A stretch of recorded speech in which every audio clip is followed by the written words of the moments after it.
Hey, what's going on, good people? Welcome back to another video. So I've really enjoyed making this one. This was a lot of fun doing. It started out to be just a simple repaint of the face. This is the Mayfix fin that came out some years back. So I was wanting to redo this figure where this looks great right here.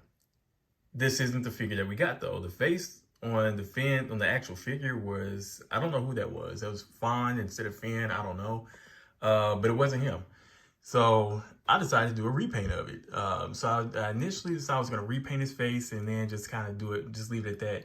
But as I got into it, I was like, well, why not add some dreads to it? I was like, they kept hinting in the movie of him being force sensitive. They just never did anything with it.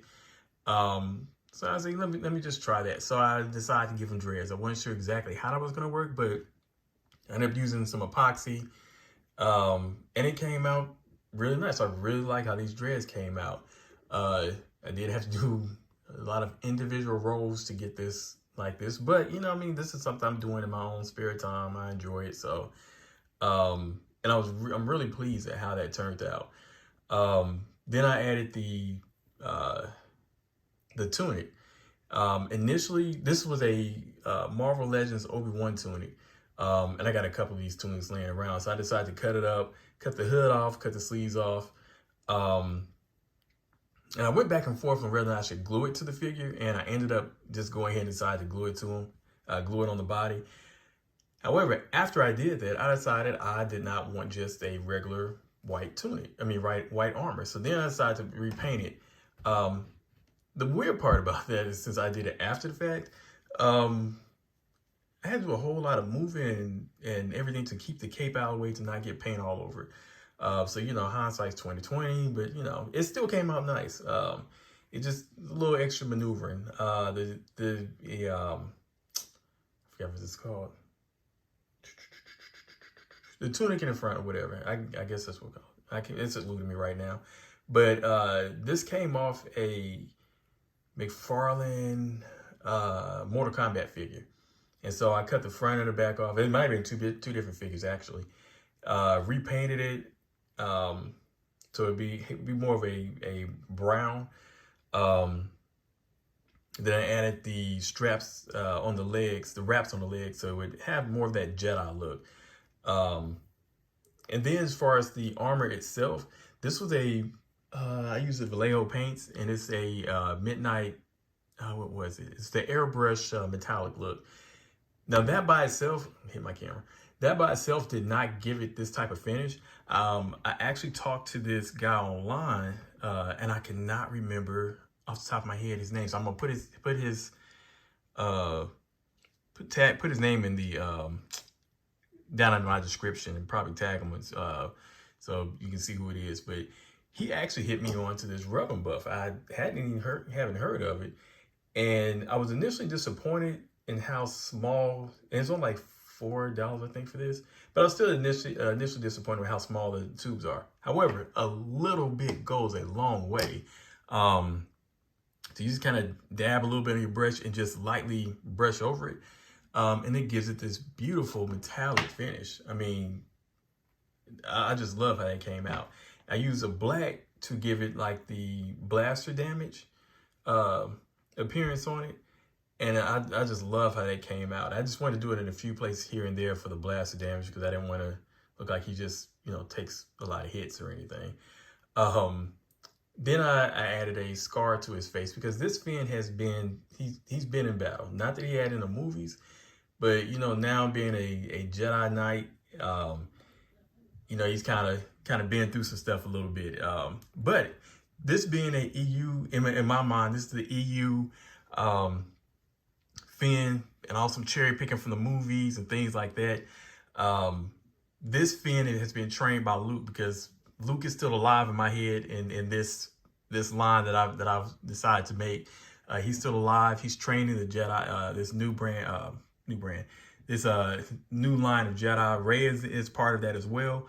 And this Finn has now kind of gotten over his fear of running from his past, all that good stuff.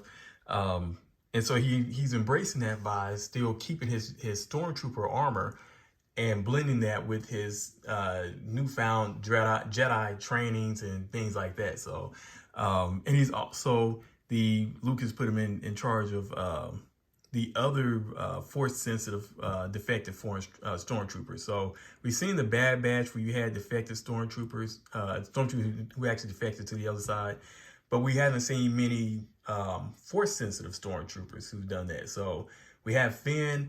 And then kind of like I said at the end of Rise of the Skywalker, I think that's what it was, Rise of Skywalker, where you saw other stormtroopers who were force sensitive as well, who had defected. So that's what this Finn is, and so now he's leading a group that's like that. So I thought that'd be fun to kind of tour around with. So there's a couple others I'm gonna make now in that line because as I was making it, and the more I added to it, the colors, this and that, I started thinking more and more. It's like, you know what? I think that's what I want to do a whole line of these. And so when I mean a whole line, that's probably maybe 3 or 4 of them. The lightsaber is, I took this from the Marvel, I think it's Marvel, not Marvel Legends, Black Series Kylo Ren. And going along with the fan fiction, whole fan fiction part for me is he actually found this lightsaber after Kylo Ren threw it after his conversation, once he had his conversation with Han Solo, and he threw it into the ocean. Well, somehow Finn gets it. Don't ask me how. I don't know. But he finds it somehow. And since Kylo Ren defected to the good side, back to the light side, Finn now uses this lightsaber now that he found it. But he did take out the red crystal, replace it with a turquoise crystal. I use turquoise because we haven't seen it in Star Wars before. At least I haven't. I don't believe I've seen it. I've been watching it since it came out, so I don't believe I've seen even in the. I mean, I know it's not in the movies, but even the extended universe, I don't think anyone's had a turquoise one. So I figure if Mace Windu can have a purple one, I can give Finn a turquoise lightsaber. So I have to mix a couple different colors to kind of give it the look that it has. And I don't think it's really showing up on camera. Yeah, it's not really showing up on camera, the actual look of this, and especially how the light hits it. So I wish it would, but it doesn't. But this was I really enjoyed doing this. Oh, the gun, I also used that with the rubbing buff. I painted it black, then went over to give it a more weathered look. Because I wanted this Finn to look like he's been about. He's not new to this. This is something he's been doing for a while now. You know, like many Jedi, he's let his hair grow out and get. Many of them don't have dreads, but this one does. So I really enjoyed doing this. When I got a Rey that I'm repainting, she's not gonna have stormtrooper armor or anything like that, but I just kind of wanted to just do this line it was fun. It was enjoyable doing. You know, Star Wars has such a huge expanded universe, so I figured these are figures that I own, so why not, instead of having a character that I normally would have just had in the back, which it has been just sitting in the back of my curio, because I didn't like how the actual version looked that I received. So now I was like, let me do something with it, make him a figure that I actually want to showcase and have in the forefront. So that's pretty much going to do it for this one. If you like it, hit like, subscribe, share it, or just watch and enjoy. This kind of stuff is fun for me doing. It's a nice side hobby when I'm not working and when I'm not spending time with the family. I kind of do this stuff, in the off hours. So again, I hope you enjoyed it, and I'll see you on the next video.